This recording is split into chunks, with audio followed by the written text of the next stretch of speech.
is my first year of college, I was an education major. And I met with my advisor and we went over all the requirements to become a teacher. And one of the requirements, one of the expectations is they go, well, you will do what is in the best interest of the public.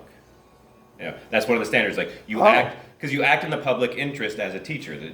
Taxes pay for your salary. You're there to benefit, and so you're acting in a public interest to advance. That we're not giving some radical speech or teaching something that could be harmful or inappropriate for the age of the student or something like that. So we're doing what's in the interest of the public, and part of that is following standards and all of this. And I said, and I went, ultimately, what's in the best interest of the public is doing the thing that will benefit the students in front of me the most this year.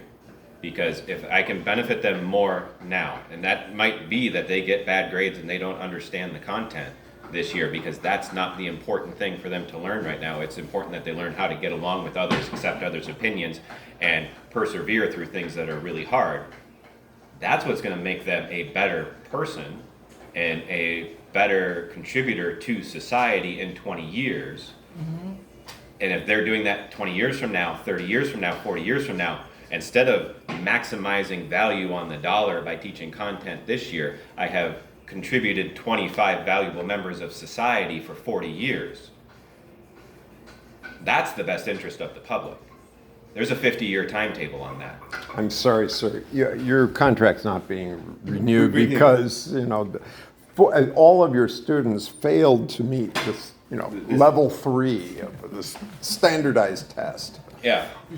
And that's essentially what happens. They evaluate the teacher based on the scores of course of the students. Yes. But they go to such an extreme, they don't go look and see, your students were hellions. They had no, you're in a school that these students, there wasn't a chance for them to learn. No. You had to teach them how to learn before you could actually teach them content. Yes. And so at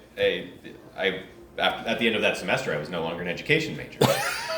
Because I just said, I'm not going to do what's in the best interest of the public, which by the public you mean what's in the financial interest of the school district's budget for this year and next year. Right. I'm looking, what's in the best interest of the public is that we maximize the potential of these individuals every year they're in front of us, so that when they are in their 20s, they are not on welfare, they are not having criminal discipline, they're not in constant conflict, that they have something that motivates them, that drives them, that they contribute to society.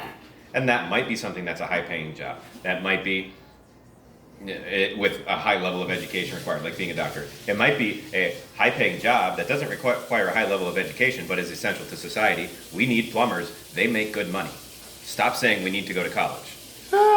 There is nothing. You can make $100,000 a year being a plumber. This thing is already happening, so it's not like, But the best interest of the public, this idea of, the law says you got to meet these standards, and you got to do this, and you got to do this, and we got to do it within this budget, and you got to.